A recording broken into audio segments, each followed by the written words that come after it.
Hey traders, this is Cousin Benny coming to you on Super Bowl Sunday, number 46, February the 5th, with something I completely forgot to mention that a number of you have been asking me about with regard to the trend that we've been in and why I've stayed long the spiders. Aside from news, I do use the ADX indicator, and right here you'll see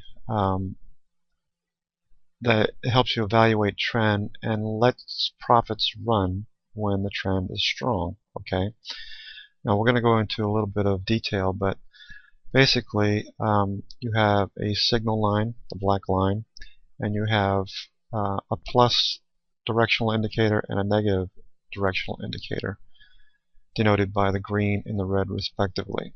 Okay, and what you want to do is you want to wait for the ADX to confirm a trend. We're going to look at this ADX signals. There's a chart book that I keep specifically for that reason. And I'll start with the SPX. Okay, with the SPX, the S&P cash, we had this downtrend line. Okay, note that I have my volume at price showing. I have my relative strength above and Bollinger Bands enabled. Okay, along with a number of short-term EMAs.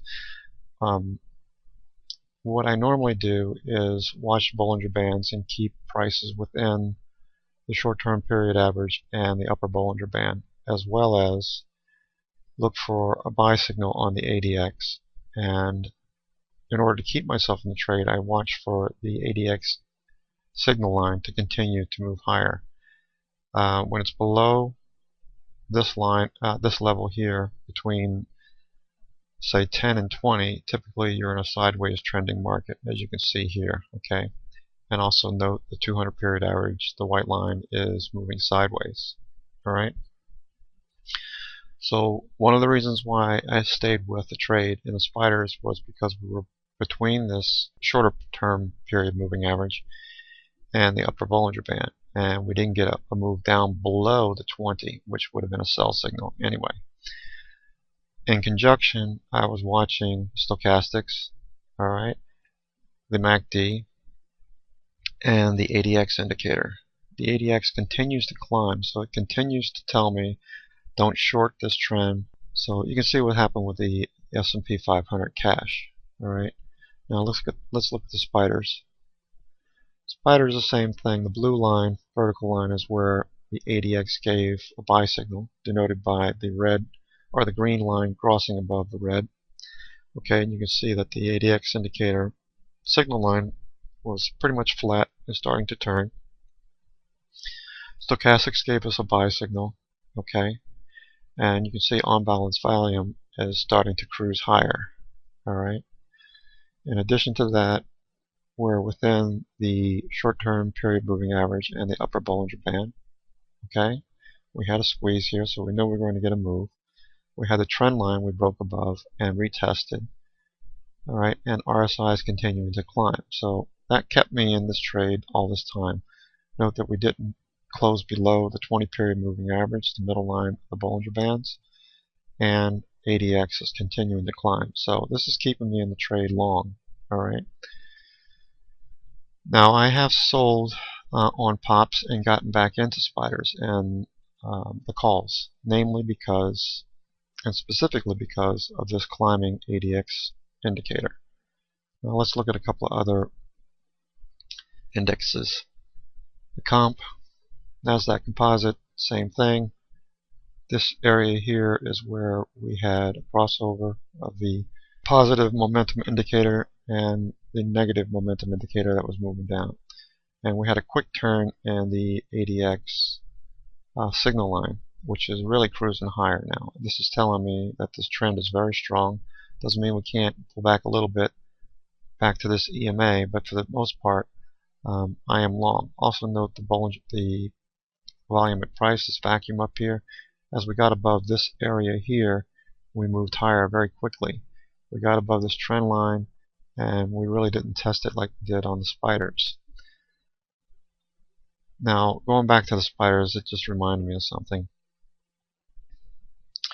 When we got above this very large band, volume at price, notice how things started to taper off and the prices started to move higher very quickly.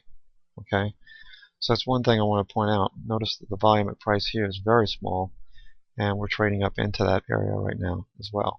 RSI is overbought. A lot of things are overheated, so I wouldn't be surprised to see another move back down to the 20 period very soon. Okay, a close below the 20 period would indicate that trend is probably going to reverse, or at least move sideways to down in the short term. Okay, but your ADX indicator continues to move higher, so that'll keep you in a trade. Now the IWM, the Russell, this is one of the reasons why I stayed with this trade as long as I did. I am scaling out only because of the weekly. Remember, we were testing a trend line that went back to 2009, and we're coming up to test it at this area right here. Okay, and we also have the highs on the Russell. Refer to my previous video that I posted yesterday. Okay, note that the ADX indicator has continued to move higher, and we got the buy signal here. Okay, stochastics gave us a buy signal as well, and MACD continues to cruise higher. Bollinger Bands did compress and gave you a signal, not that we were expanding, but that this would be a slow grind higher, being the lower Bollinger Band started to follow the upper Bollinger Band. Now the New York Composite, same thing.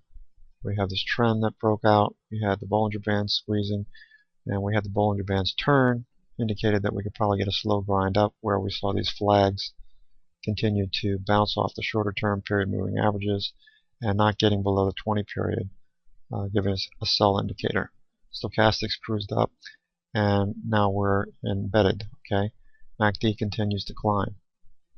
So with the ADX indicator crossing above 25 now, this is telling me the trend is pretty strong.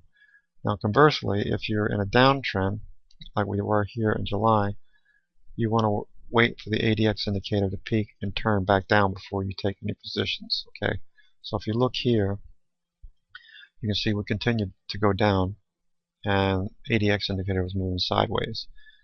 The stochastics was very choppy, and MACD was as well. So we really need a clear signal there on which way to trade this trend. You could have traded this descending channel though, if you connect the highs and lows here. Alright, so you had a pattern you could look at. And when the 200 period is flat, typically you trade the upper and lower Bollinger Bands anyway, so that's something to follow. But for the purposes of following